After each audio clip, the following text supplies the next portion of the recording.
Could we all kindly take our seats? We're going to proceed with the program.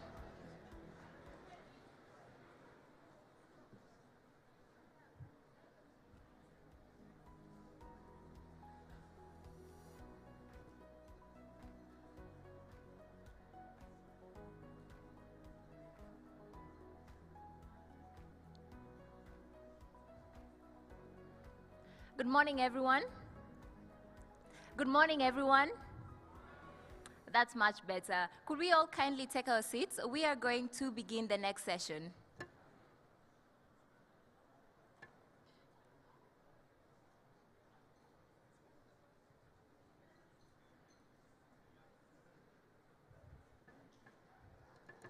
I do promise that later on during the day, we will have plenty time to network, socialize, and also get to exchange business cards. Could we kindly all take our seats? We are going to proceed with the next session.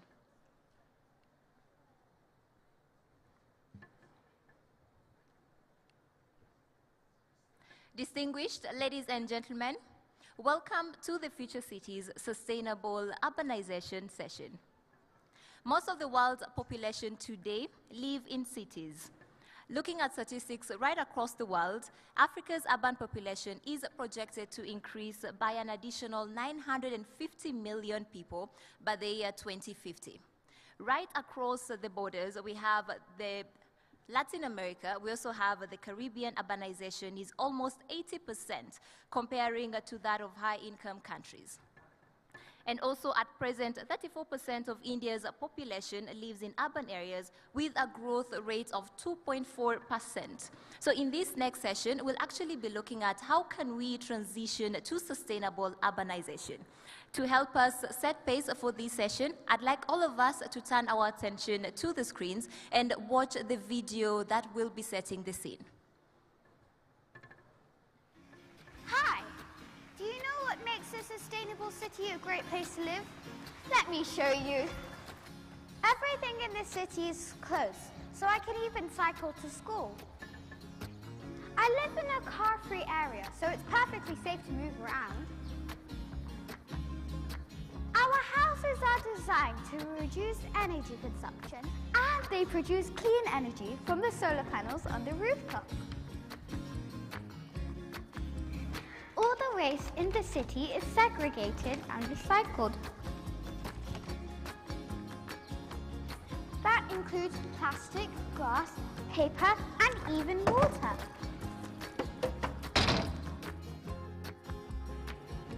The recycled water is used for irrigation because in a sustainable city we like to grow what we eat. And to keep our road clean, we use electric cars. Everything around us is built using eco-friendly products.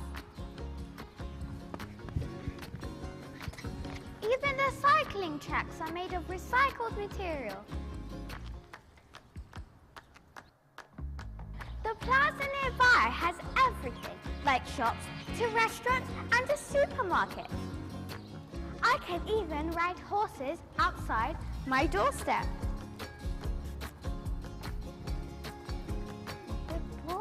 Well done! These are just some of the things that makes a sustainable city a special place for me, my family, and the environment.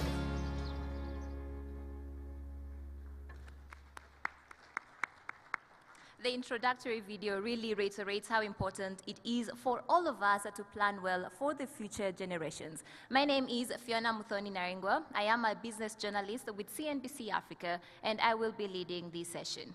I'd like you all to help me welcome our keynote speaker for the day, Honorable Prince Clem Ikanade Igba. He is the Minister of State for Budget and National Planning, the Federal Republic of Nigeria. A round of applause as he makes his way to the podium.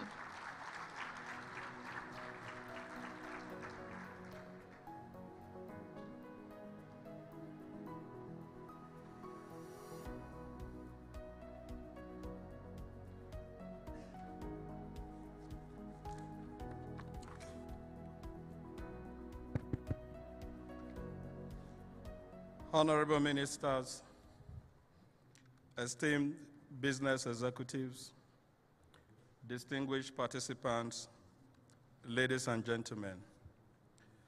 I am representing my president, the President of the Federal Republic of Nigeria, who is unavoidably absent this morning, but he sends his apologies.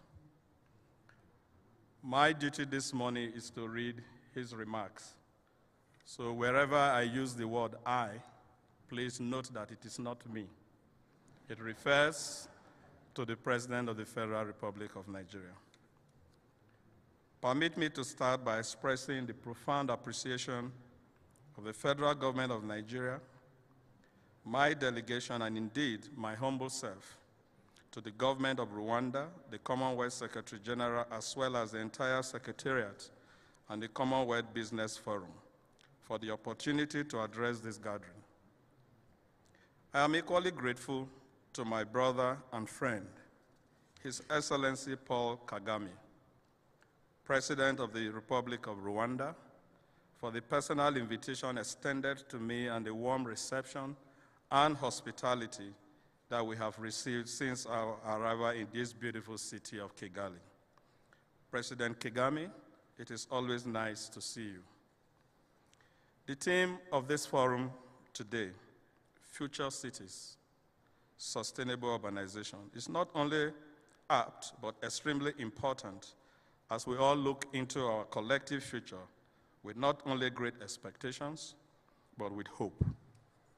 Hope of having integrated cities that work efficiently to enhance the productive capacities of our various economies.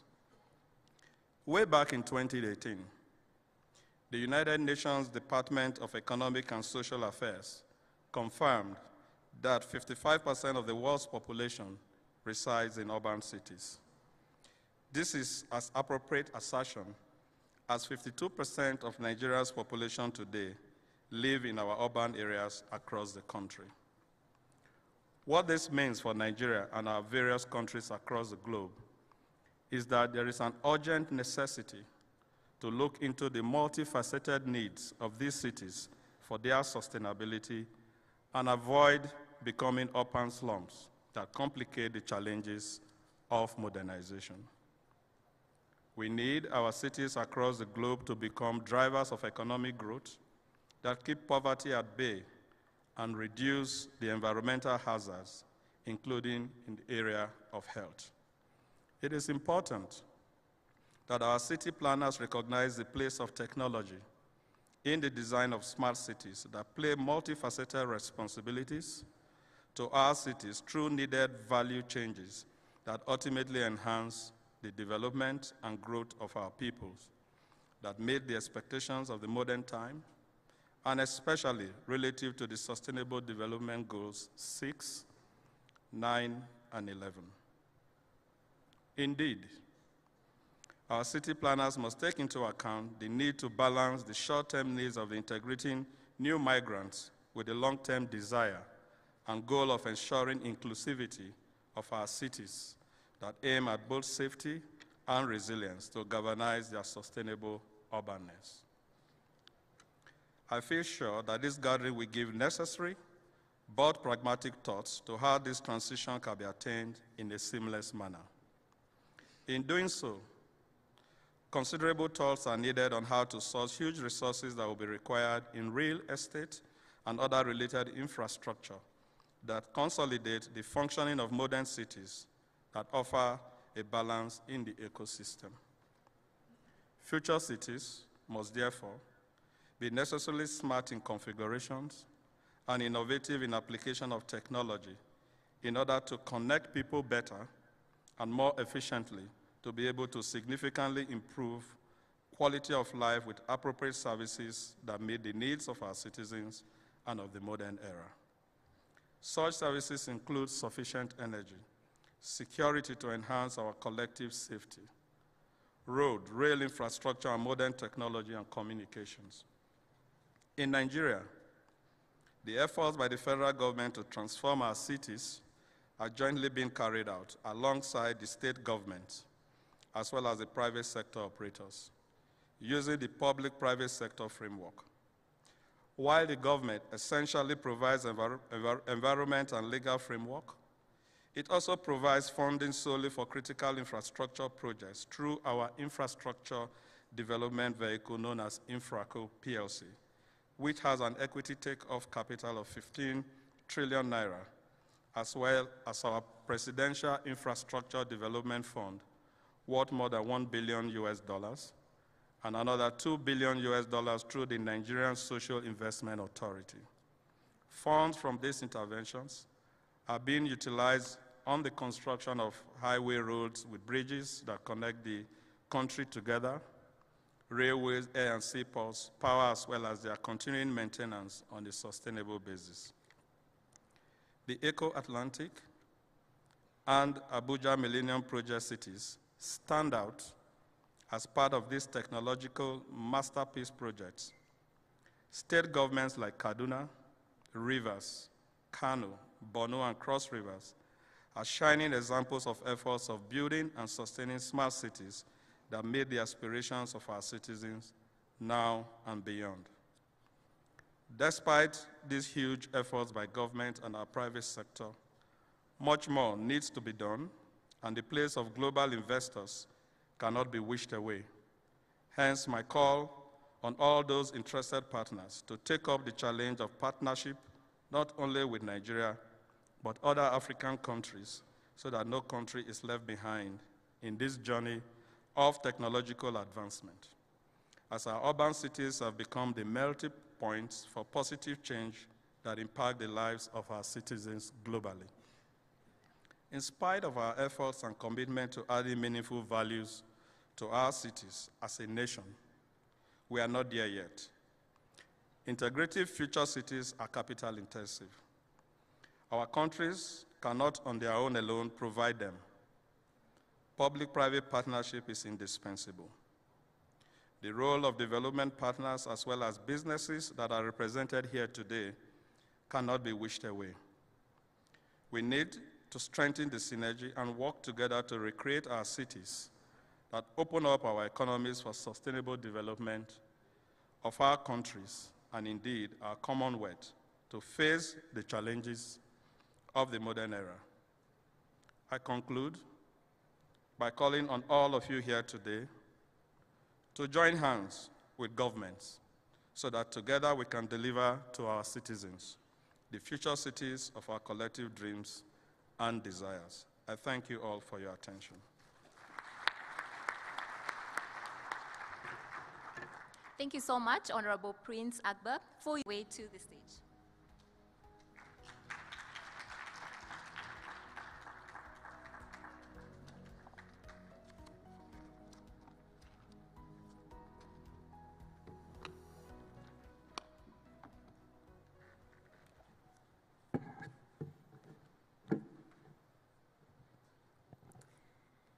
Excellencies, dignitaries, honorable ministers, Your Worship the Mayors, members of the Diplomatic Corps, colleagues, friends, all protocols observed, good morning. Thank you for joining us here today for this incredibly important discussion. It's encouraging to see such engaged leaders and participants from across the Commonwealth who are involved with this call to action on sustainable urbanization. The stakes are high. 80% of GDP is already produced in our cities. Yet cities already account for 70% of carbon emissions. Not only does sustainable urbanization relate to Sustainable Development Goal 11, Sustainable Cities and Communities, as the Honorable Minister of State said in his remarks, but it is instrumental to all 17 SDGs, from clean water, sanitation, decent work, and economic growth. In fact, 65% of the 169 targets underlying the 17 Sustainable Development Goals are linked directly to urban development. The urgency of taking action is now. By 2050, an additional 2.5 billion people will be living in our cities. And 50% of this projected growth is expected to take place in the Commonwealth. My own country, Uganda, is no exception to this. We are one of the fastest urbanizing countries, not only in Africa, but across the globe. If we get this wrong, if we do what we have been doing for the past 30 years, the costs are huge, not only for people, but for the planet as well. And many of us here are all too familiar with those problems that come with failure on this front. But I'm not here to talk about the challenges, because I'm an optimist, and in fact, urbanization is the biggest opportunity of our time. There is no country in the world that has developed and reached middle income status without going through a well-managed urban transition. This requires us to plan for urban growth and population settlements that advance green transition. It requires us to invest in our city, both the public and the private sector, to attract firms that will create employment opportunities for our youth. And it requires us to empower our citizens to take advantage of the opportunities that our cities provide. By unlocking the benefits of well-planned cities, we can accelerate economic growth and development. We can provide a better investment environment for the private sector. But most importantly, because cities are about our people, we can ensure a healthier, happier population and protected planet. It is our moral duty to get this right.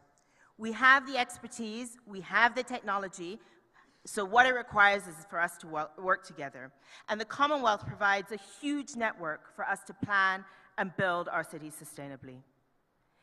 I am therefore delighted to be joined here today by His Worship Mayor Wagner from Belize City, because never before has it been so important to have strong leadership at a city level to be able for us to take this urban transition forward.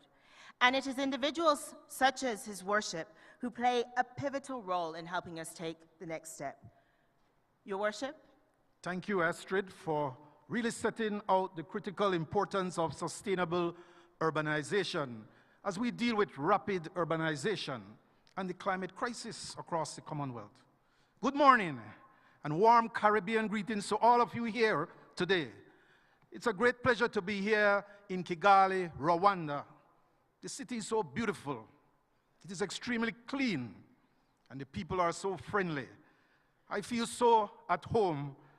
Rwandans, you have an awesome country.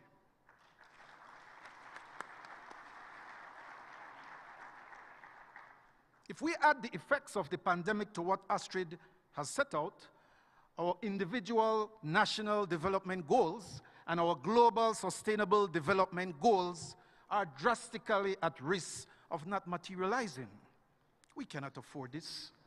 As a city leader, and speaking for city leaders from across the Commonwealth, for us to be able to respond effectively to the needs of our communities and address the challenges and opportunities so clearly articulated by Astrid, we must recognize that achieving sustainable urbanization is a collective endeavor.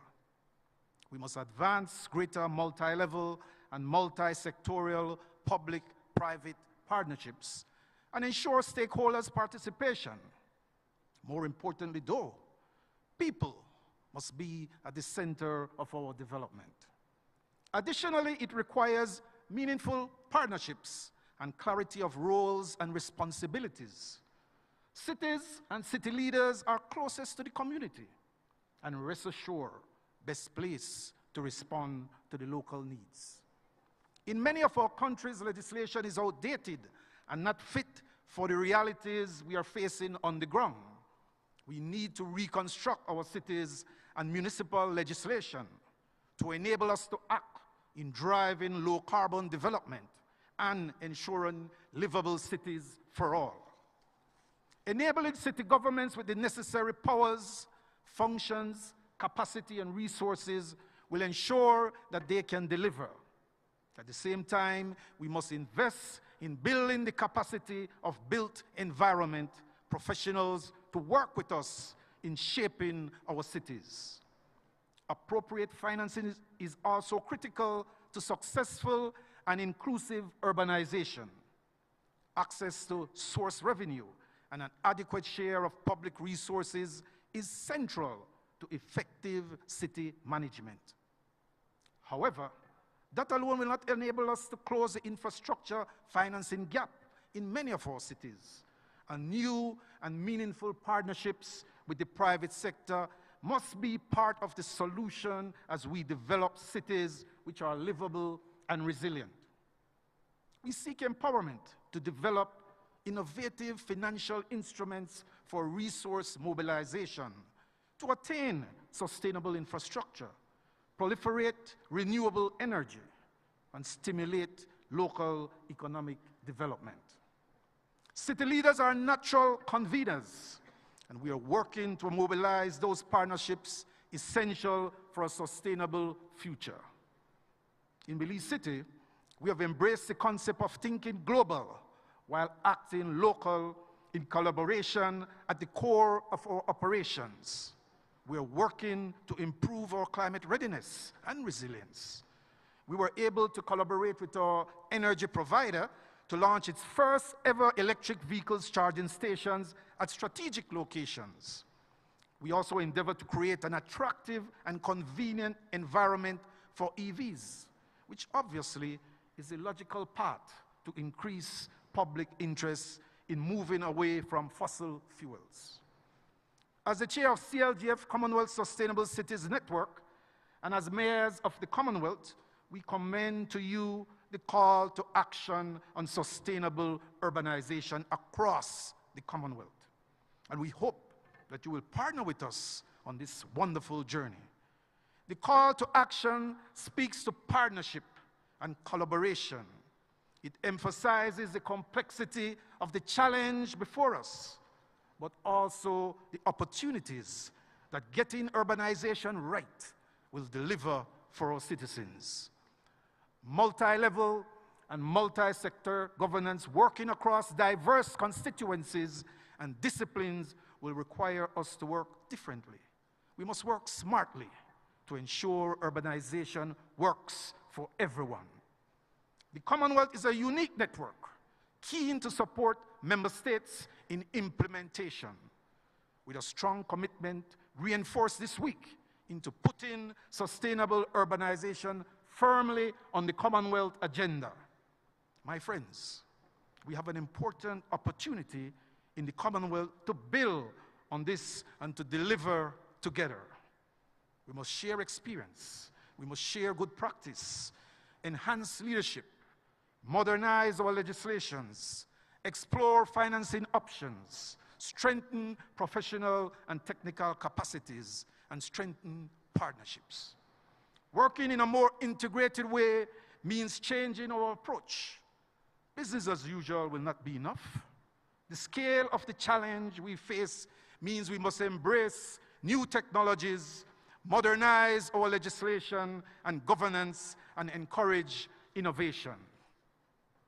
I am one ready for this journey. Are you? Thank you.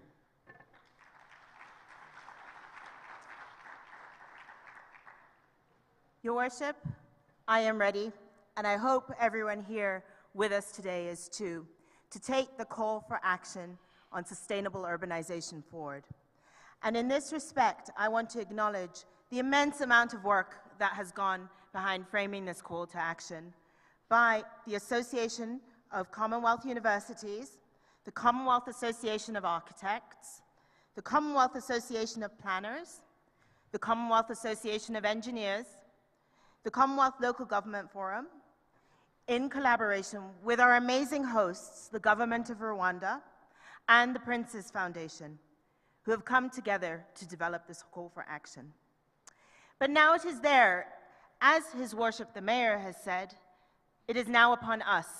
It's upon us, governments, business, academia, civil society, and everyone to come together to transform this call for action into a program of practical initiatives and policies that will deliver for our people and for the planet.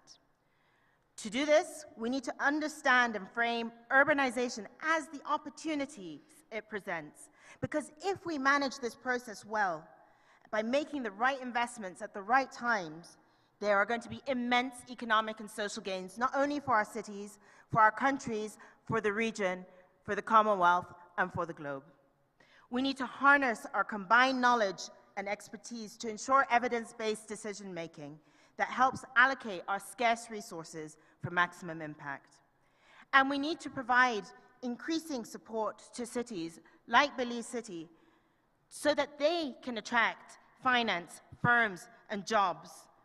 And we can support them as the private sector by identifying those projects that truly reflect the priorities of citizens and that can be unlocked through investment. Today, we urge you all to join us in this call for action with 3 specific asks. Firstly, we need to bring a greater focus to bear on sustainable urbanization in the Commonwealth policymaking. Secondly, we need to mobilize the incredible power of the Commonwealth and work in a more integrated manner across its various networks towards multi-level governance and sustainable urbanization. And thirdly, and perhaps most importantly, we need to move from words to action. We need to develop a program of practical action to help deliver sustainable cities and human settlements across the Commonwealth. I just want to conclude by re-emphasizing we are living through a unique moment in history. We are building the cities today that not only we are going to live in, but our children, our grandchildren, and many future generations to come. Therefore, the time to act is now. And we look forward to engaging with all of you through this forum, through the Commonwealth Network, so that we can achieve our goals together. Murakoze, and thank you.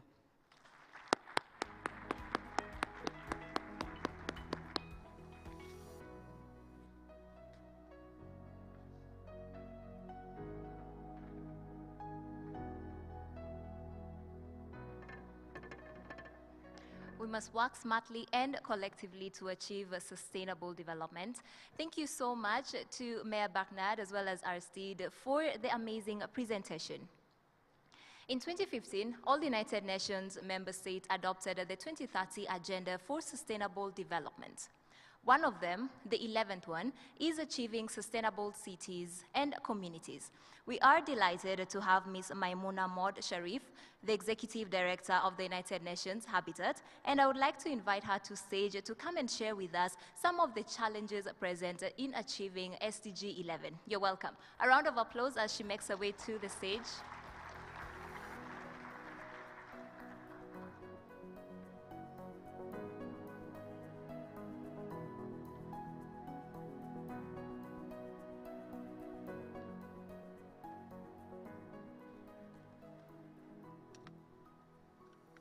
Thank you very much, Madam Moderator. Excellencies, honorable ministers, honorable guests, friends, ladies and gentlemen, a very good morning to all of you.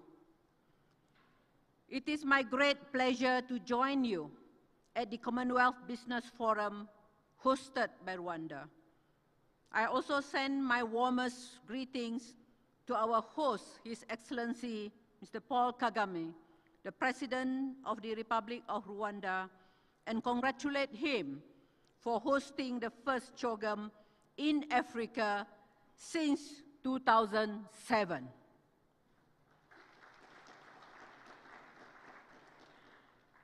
I have been given the unenviable task of setting the scene, as Madam Moderator said just now on SDG 11, on these complex issues in 3 minutes. So let me dive straight in. I think the video presentation and also the presentation by our 2 colleagues just now is what is livable city is all about. I said this also last month at Davos, and yesterday at Call to Action on Sustainable Urbanization session. The world is facing a complex and interconnected set of challenges. I call it the 5 C's. We are at the confluence of COVID-19, climate change, conflict, and capital crisis. All these have clearly set us back on the progress towards Agenda 2030, the 17 Sustainable Development Goals, and their 169 targets adopted in 2015. Poverty levels and inequalities are higher. Unemployment is higher. More children are out of school. More people globally are also being pushed into critical levels of hunger and malnutrition. Ladies and gentlemen, the SDG, or the Sustainable Development Goal, remain our guiding framework to achieve an inclusive, just, prosperous, and green future for all. But, as our speaker also mentioned just now, 65% of the Sustainable Development Goal targets will not be met unless they are met in cities. The new urban agenda presents a roadmap for achieving sustainable urbanization, but efforts to implement it remain patchy. At the high-level meeting last month, in April, 28 April in New York, only 38 of the member states submitted the new urban agenda report, and 9 are from the Commonwealth countries. Where are the others? Are they not implementing the new urban agenda, or they have difficulties in finishing or preparing the report? So this is very, very important. But the recent high-level meeting on the 28th of April, convened by the President of General Assembly, so many member states stepping up their urbanization commitments. They realized that from 2016 until now, they step up their commitments. But much more work remains to be done. And in this regard, call to action on sustainable urbanization across the Commonwealth is very, very important, as 50% of the 2.5 billion additional urban citizens from the third world will be living in Commonwealth countries. Better plan, livable cities with adequate housing that is connected to services, transport, green, open public space, facilitate that. Adequate housing, affordable housing that is accessible is also an essential pillar of social protection. This is why I have made adequate housing my top priority in UN Habitat. In a world where climate-related disasters are becoming recurrent and complex, we need resilience of natural and built environment, as well as resilience in social and economic. Concerted efforts on climate mitigation and adaptation help create future-facing jobs and environment where businesses, we are now in the Commonwealth Business Forum, where businesses can invest in with lower risk. This is why climate is also my priority. In a world where the local government are on the front line of every possible challenge that we can face, as also demonstrated by our colleague from Belize just now, whether rising inequalities, climate-induced disasters, conflict, migration, or any other, we need to empower them and create broad-based stakeholder coalition that work together to advance the same goals. Our work on Sustainable Development Goals, localization does exactly that, and this is my third priority.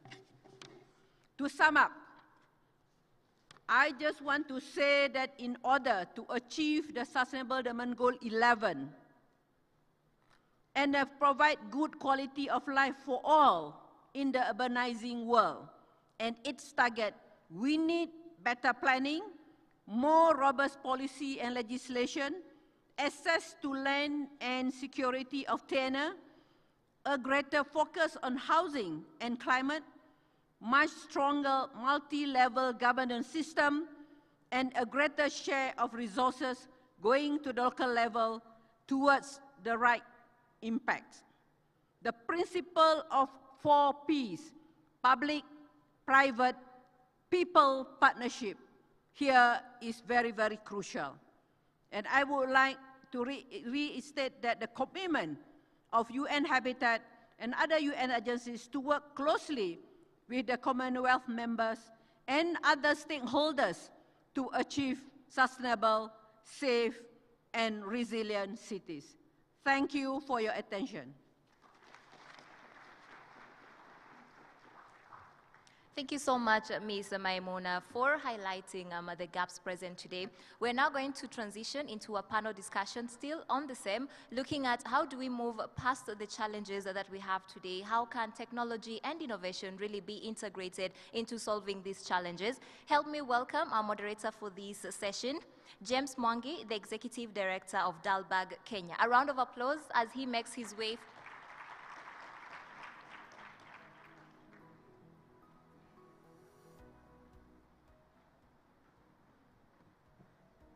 James, the floor is yours. Thank you very much. Please warmly welcome the panel that will be tackling this important and crucial subject. First and foremost, doing extra time, we're going to have her walk right back up, having just left us. I'll invite Maimuna Mod Sharif, Executive Director of UN Habitat, Franny Leutier, Senior Partner at Southbridge, Joseph Abakunda, Chief Strategy Officer of the Rwanda Space Agency. Give them a hand as they come up. Mr. Faris Said, Chairman and CEO of Diamond Developers. And finally, Ms. Jumoke Jagundokomu, Regional Director for Eastern Africa at IFC. So, we've already been, the stage has been set. The scale, the importance, the opportunity around sustainable cities in the Commonwealth cannot be overstated. It's so central. Ms. Sharif, you've already given us a call to action. But given that this is the business forum, I think the first question is, what is the role of business in realizing this vision of sustainable urbanization for the planet? Thank you very much, Mr. Moderator. As is what I mentioned in my speech earlier, that the principle of the 4 Ps is very important. First is the first P is public, is the government, even including here United Nations, like UN Habitat.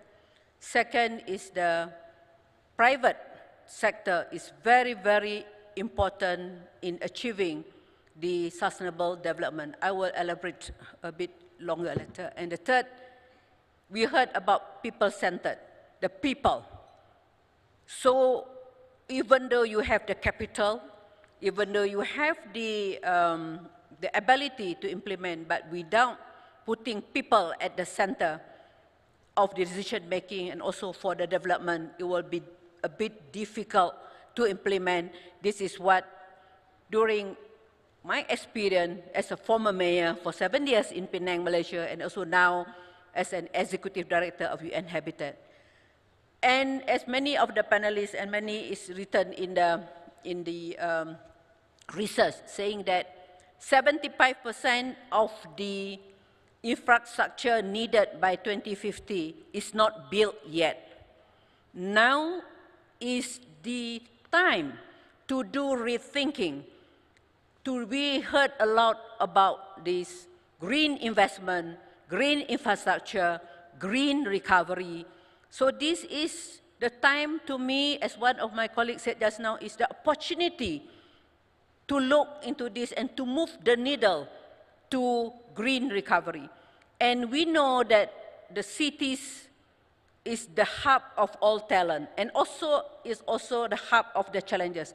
Urban sprawl, mobility is not connected, transportation, in terms of pollution, in terms of lack of housing. I think this is now that the opportunity for the private sector to come up with new innovation, new ideas, and working together with the government and the academia, and also with UN Habitat and the other UN agencies which are here for you, to come up with a formula, to come out with a new innovation. For example, I had the opportunity yesterday to where I went to the ground to see the UN Habitat, to work together with the city of Kigali and also the private sector from Switzerland on provide the rehousing project in Empathy, something like that, the place, where we move from the informal settlement to a proper building through nature-based solution, through giving the opportunity for the local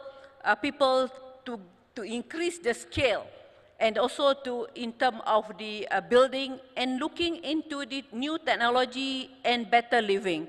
So to me is that now is the time for the business sector to come up, but it must be affordable. Yes, sometimes there is new ideas, new innovation. Sometimes it's not affordable.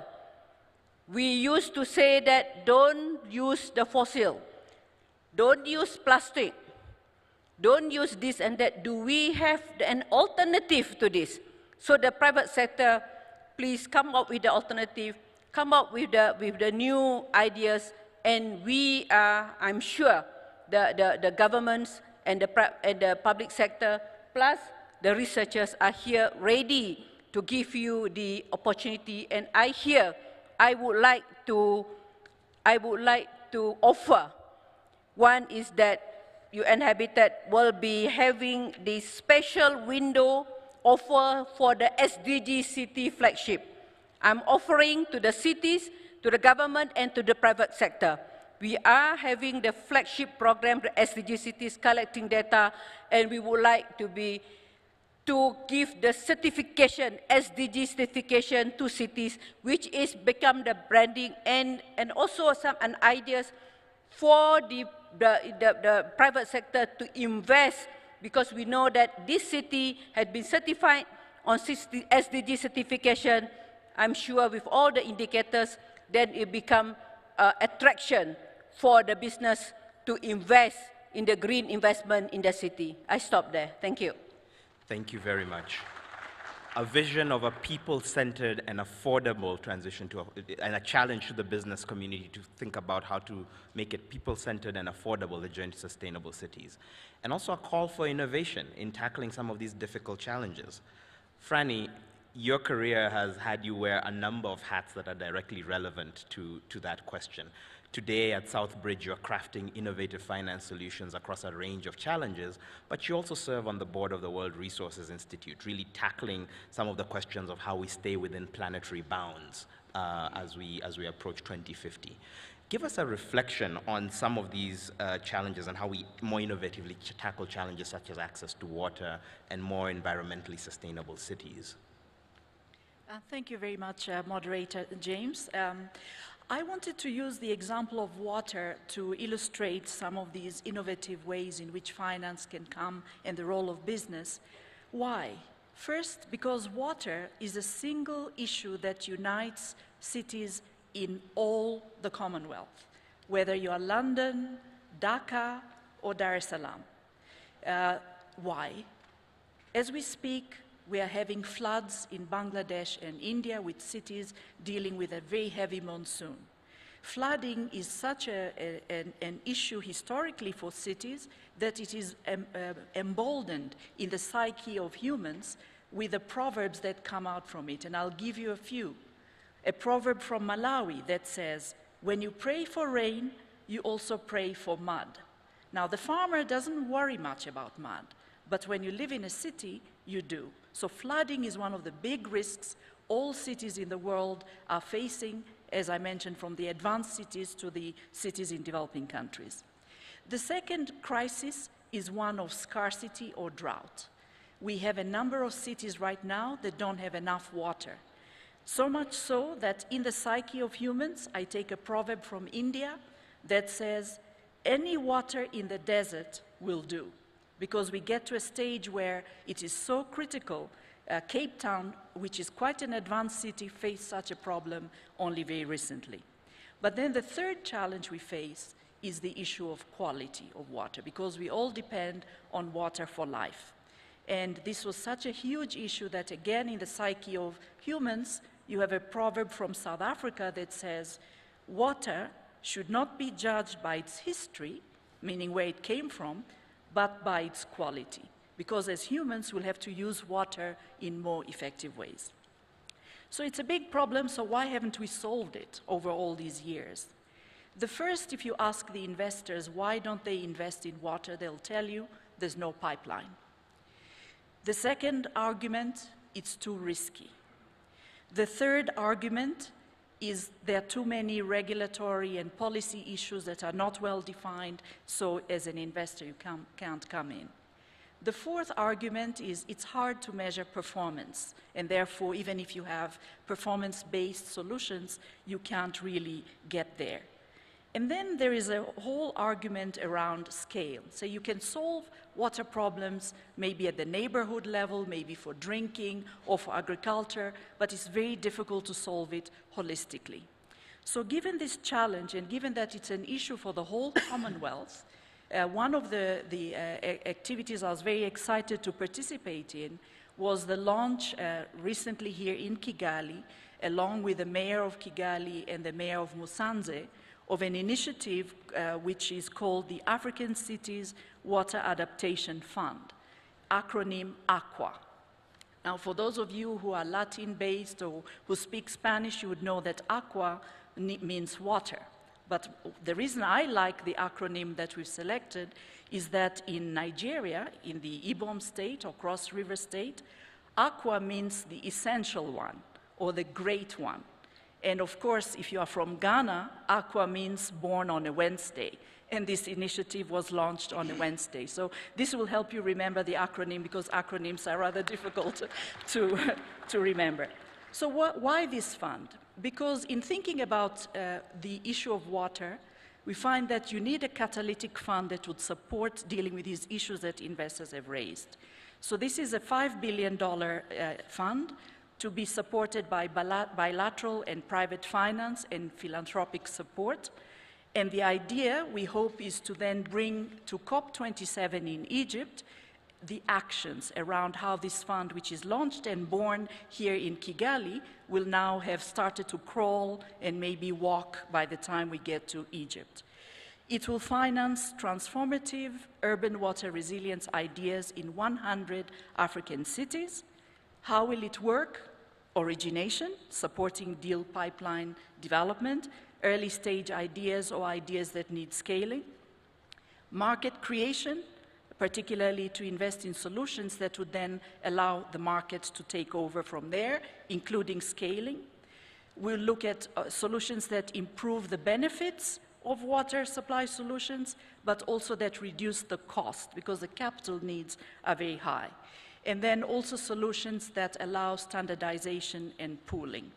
And here I want to close by saying that there are many ideas out there, but the reason they haven't also been taken to scale is it was very difficult to measure these micro solutions and then aggregate them, come out with pooling at the portfolio level or city level or country level. But today we are benefiting from two important evolutions. The first one is the micro-technology of managing payment systems. So you can go to the smallest individual level of consumption and organize a payment system. So user fees, individual consumption-based solutions by companies and so on can be monitored. But the other one, and I'm very happy to be with Joseph on this panel, is the space-level technology, because with geospatial techniques, you can now look at things from space that allow you to aggregate. And this combination of micro, macro, geospatial, micropayment aggregation could allow us then with such a fund to actually do a lot more than we could do before. And because it's something that hurts all of us in the Commonwealth, this is a very good opportunity for us to bring everybody to action so we can solve water. Important for people, important for planet, and important for business. So thank you very much. Thank you. Franny, it takes a particular grasp of a topic to grow from the proverbs of the Commonwealth to a specific issue, to innovative finance, and then to seamlessly segue to your next panelist as well. So thank you for that. Joseph, I'm sure when you were coming up on stage, we were like, wait, we're having an urbanization conversation. Why is the space guy here? So why? Are we doing a city on the moon? What's the role of space in sustainable urbanization? Thanks, James, and thanks, Franny, as well. So I get this question a lot. The beauty about space is it's very sector agnostic. The same way you need, you need the GPS in your phone. You could also use satellite technology to support urban planning. And when you look at SDG 11, a couple of areas that stand out where you can utilize or leverage space technology is on the sustainability front. A lot of the discussions around urbanization really, whether it's from the developer side, the policy-making side, seem to gear towards how can we build better cities. We approach it from how can we sustain whatever the developers are building, if they decide whether smart cities or those green cities, etc. With sustainability, we kind of go back in time, and this is the beauty of satellite technology or satellite data. With the democratization of space, whether it's the fact that you no longer need your own bird, you no longer need your own satellite up in orbit, you could tap into the different partnerships, which is a very, very critical key I love about the call to action. The fact that it really zooms into partnerships is you could leverage satellite imagery that was taken 30, 40 years ago, and now you can actually see a story being told about a particular city. And that's very helpful to a policymaker. What we've done so far, obviously I'm not from an urbanization background, but what we've done so far is actually develop machine learning and AI algorithms to actually detect if this is how a city developed over the last 5, 10, 20 years, what do we assume this pattern will actually happen in the next 5, 10, 20? And it's not a pretty picture. That's the sad thing. The good thing about it is, there's a Kinyarwanda proverb that says, whatever stone that has been seen will not, the hoe won't, or the axe won't actually, be broken because you at least know the problem that you're dealing with. Which brings me some of the examples that we've done on the disaster side. You may have seen in the news about a year ago, next door in the Democratic Republic of Congo, there was a very big eruption of the Nyiragongo volcano. And those who were in Kigali at the time, we actually had earthquakes being felt here. With satellite data, within 2 days, we actually almost changed the cabinet decisions that were being made because in real time you could actually decipher that all the epicenters of the earthquakes actually coming from your side of the border. And that's very critical to a policymaker.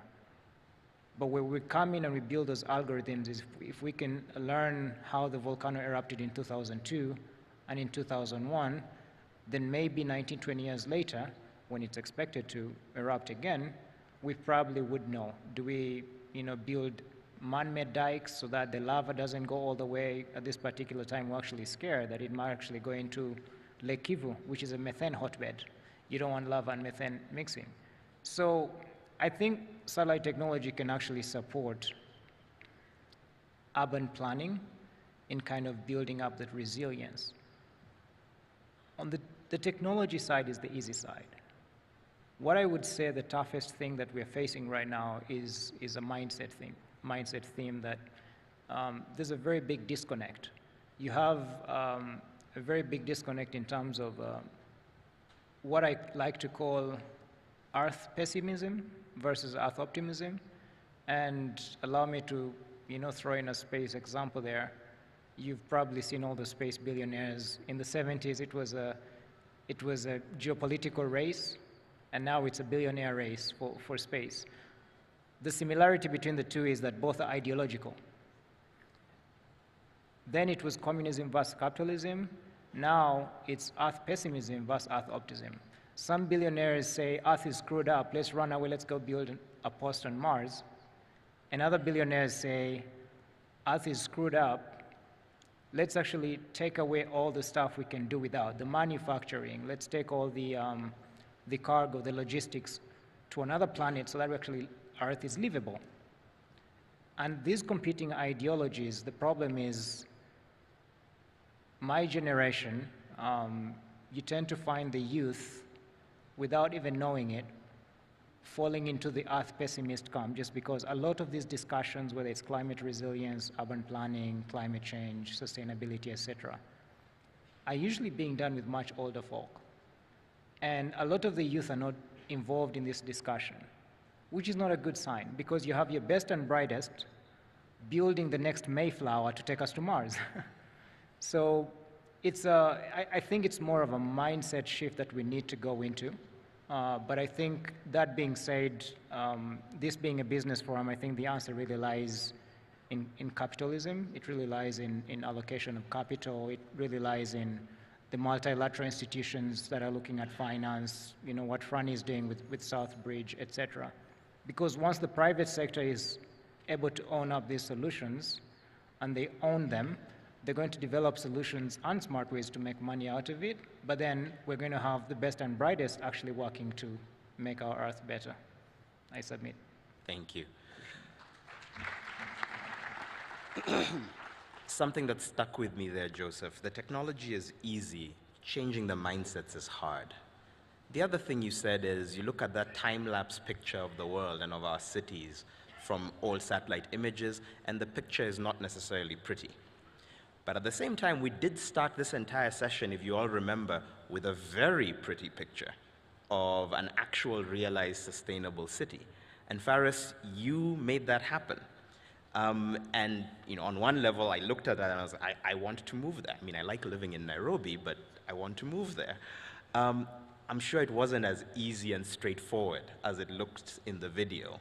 Please reflect a little bit on the journey of making that project happen and what it takes to make sustainable cities of that nature the norm rather than the exception.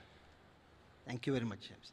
In fact, our journey started in 2008 after the global crisis. We are developers, we are a private sector, we have nothing to do with governments. At that time, we saw everything is collapsing because of the crisis, and we had nothing to do.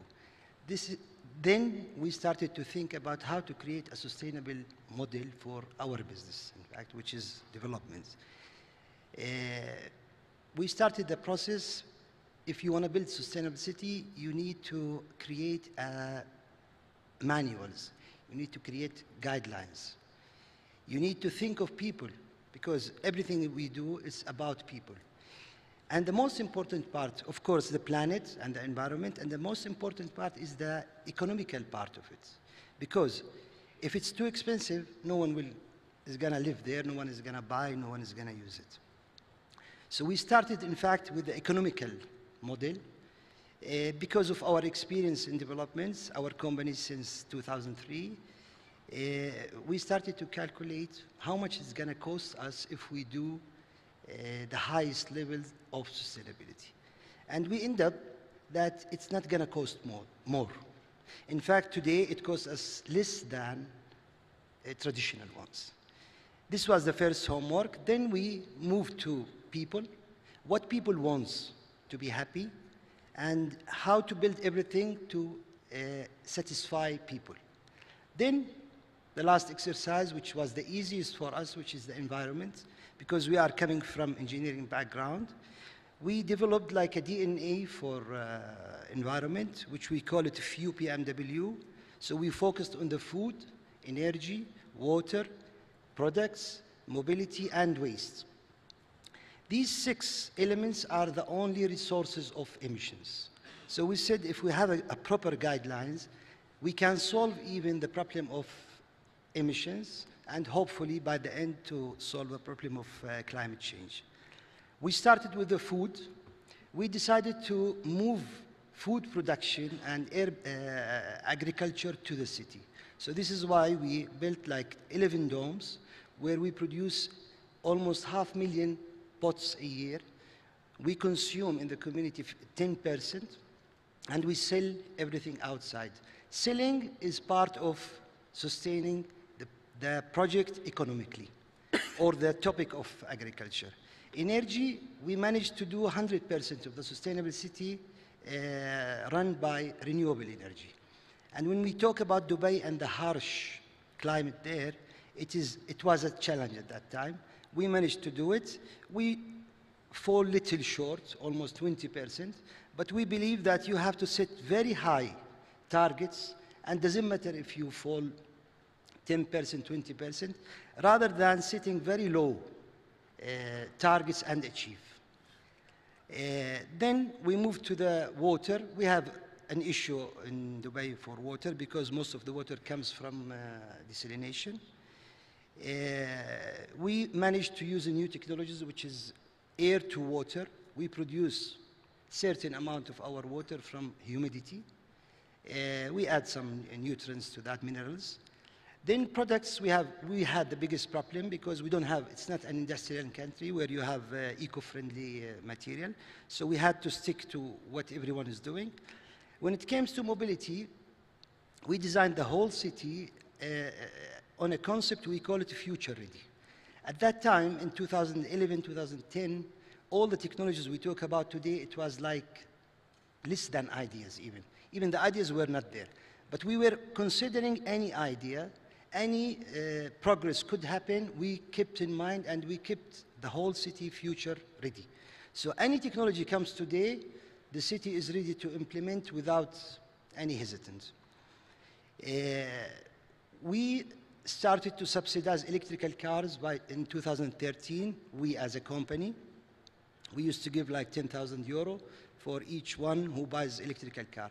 At that time, it was so expensive. Luckily, no one bought electrical cars, so we didn't need to pay the subsidy.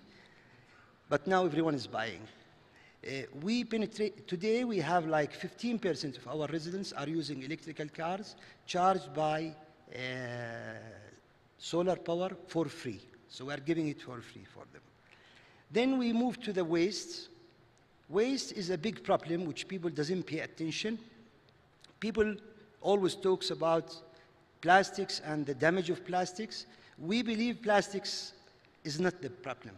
The organic part of waste is the problem. We waste 40% of our food, in fact.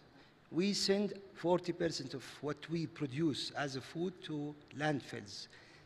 This organic particle is producing the CH4, which is responsible almost more than 10% of the emissions of the world. And this is a problem people doesn't pay attention to. So we created a full system of sorting at source and recycling all of our organics. Today we have a small biogas plant. We use our organic waste to produce renewable energy. And all our plastics, we segregate them and we recycle them. So this was our DNA. We learned a lot. We started, it took us 4 years, planning, studying, researching. Then we started construction in 2014. 2015, end of 2015, first people moved to the sustainable city. And since then, we are just having readings, monitoring, and improving. Luckily, we were approached by many governments to build more sustainable cities. We are doing one in Oman now, where it will be the first net zero carbon city in the world by 2040. So we are not only net zero energy, because we produce 120% of our energy from renewable. We are net zero carbon. So we offset for all of the carbon produced by all the 6 elements I just mentioned. So all of our mobility is offsetted for. The construction, the embodied energy is offsetted for 100%. All of our consumer products and products is offsetted for. All of our food which we are producing. And by the way, we produce 80% of our food in Oman within the borders of our city. So we created like a food security within a city of 10,000 people. Today we changed this whole slogan of the company to 2050 today. We cannot afford to wait till 2050. So to achieve that, we developed a rating system. We simplified a rating system, and we are launching it by end of this year. It will be hopefully the solution for climate change. We are capturing every gram of CO2 coming from anywhere, and someone has to be responsible for. When we talk about cities are responsible for 70%, for us, cities are responsible of 100%. Because end of the day, whatever you produce from mine to the whole process, the chain of production, eventually people living in cities or villages are benefiting from. So they have to take the responsibility of offsetting for that one. Agreed. So by converting everything related to cities, it made it easier and it made it more defined that who is supposed to solve the problem of climate change. We individualized the problem within our rating system. Every one of us is responsible because we used to receive like comments from people, what can I do? I'm one of 7.5 billion people. What can I do? Today we are highlighting what every one of us can do. Yeah. Because if we all do not gather together and everyone knows what he is supposed to do, we will never solve it. Fantastic. Relying on governments, it's an endless story. They are doing their best, but people has to do their best and people has to know what to do. Yeah. In the rating system we created, we defined a role for every one of us to be responsible on solving the problem which they will face. In fact, new generations, it's not us. We may not be there at that time. So they have to. So Yeah. we created... And I think the thing that really stands out to me there is this notion of thinking completely systemically, right? From the outset, you have actually tackled, I mean, it was beautiful listening to you describe the way you've thought about every aspect of the footprint of the city and what drives sustainability. I guess a question that was just brewing to the front of my mind, in a sense, is you're doing it, you've done it once, you're doing it again in Oman, and the idea of a net zero city, even including scope 2 and scope 3 is really where we need to be going. But money makes the world go round. And the question is, how do we finance doing that, not just in the cities that you and your team are already thinking about, but how do we make that the norm? And Jumoke, that will bring me to you, because at IFC, you're trying to be a catalytic source of multilateral finance to drive these systems. What does it take to realize this type of vision? We've heard a little bit about what needs to be done, and also what's already possible, because what Faris was describing is not science fiction, it's happening. How do we finance that? How do we get the capital to flow to make this possible at scale and at speed? Thank you very much, James. I would say actually everybody else on the panel has just made my job very easy. So I will start by saying policy right at the top. The cities cannot do it on their own. The governments cannot do it on their own. The private sector cannot do it on its own. We need the policy, regulation, and under regulation, talking about planning, in the regulation also thinking about making sure it's an equitable distribution of, as Faris said, identifying the different roles for different people, allocating the risks appropriately between government, private sector, and the lenders. Government cannot take the risk of the lenders cannot take the risk that is best borne by government, and making sure that the eventual contracting for all that is balanced. If anything is out of whack, the contract fails and things don't happen. We also need to remember that, as the minister said earlier, a lot of governments do not have the fiscus to do this. COVID has taken away a lot of funding that governments wanted to use for things like this. So, and have moved it to areas like health. As ED said earlier, ED of Habitat, Madam Mohammed Sharif said earlier, PPPs with people in it, meaning 4 Ps, right? We need to ensure that the public sector does its part, regulation, policy, making sure that the codes, also because of climate change, green building codes, making sure that everything at the outset is properly set. Private sector is not a charity, but they mustn't also be too greedy. So ensuring that adequate return for the private sector is key, because if the return is not adequate from the outset, and government and private sector understand what is necessary, private sector will take shortcuts, and that is what creates contracts to falter. So ensuring that there is a level playing field as well, ensuring that you have a transparent negotiation of documents, make sure that you use the advantage of competition between players to get the best bang for the buck for the people of the country.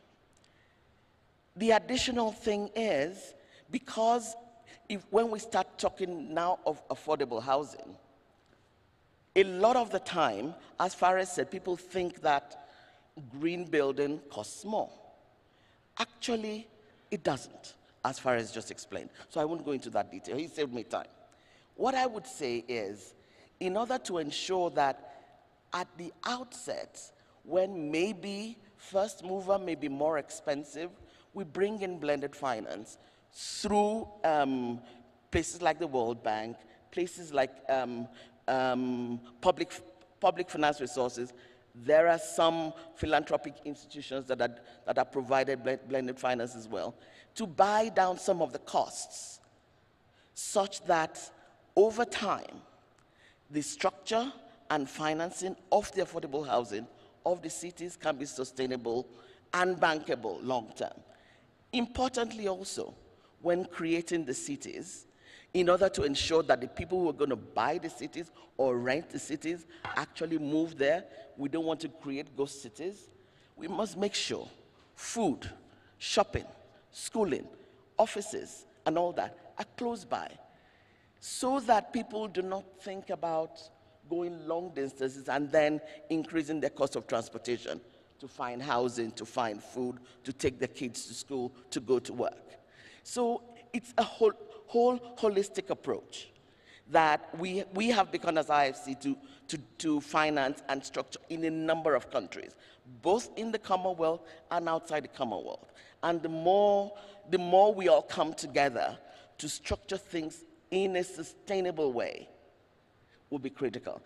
One thing I would want to emphasize to let the financing really work: competition, in order to ensure that contracts are fair, be really key to get the financing right and to get the benefit of competition to drive prices down so that affordable housing can be gotten for all. I'll stop there for now. Fantastic. Thank you. That vision of it resonates so much, that vision of unlocking the potential of the market, but not having blind faith in the magic of the market. You need to have well thought through contracting and all of the enabling factors that allow this market to work. Ordinarily, as a moderator, I'd have a lot of follow-up questions and so on, but each of you has just nailed an aspect of this narrative so clearly.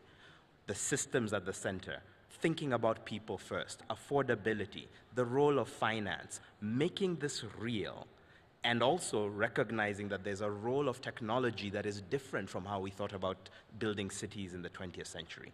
And even from the beginning of this session, 70% of global emissions in cities, 80% of our global economic activity, and half of all of that new urbanization happening within this community of the Commonwealth.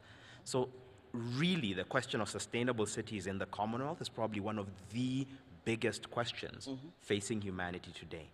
I think you've heard a couple of, some really thoughtful provocations around what role we as the business community can play. And I wanted to deeply thank my panelists, Maimuna Moj Sharif, Flani Leotier, Joseph Abakunda, Faris Said, and Jumoke Jagun Dokunmu. Please give them a hand, and thank you all for your attention and engagement. And with that, I think we are at time, and we're trying to keep on schedule. Would have loved to invite some questions, but we'll pause the session today for now and invite you to engage with any of the panelists one-on-one right after this. Thank you again, and thank you. Handing it over to the organizers.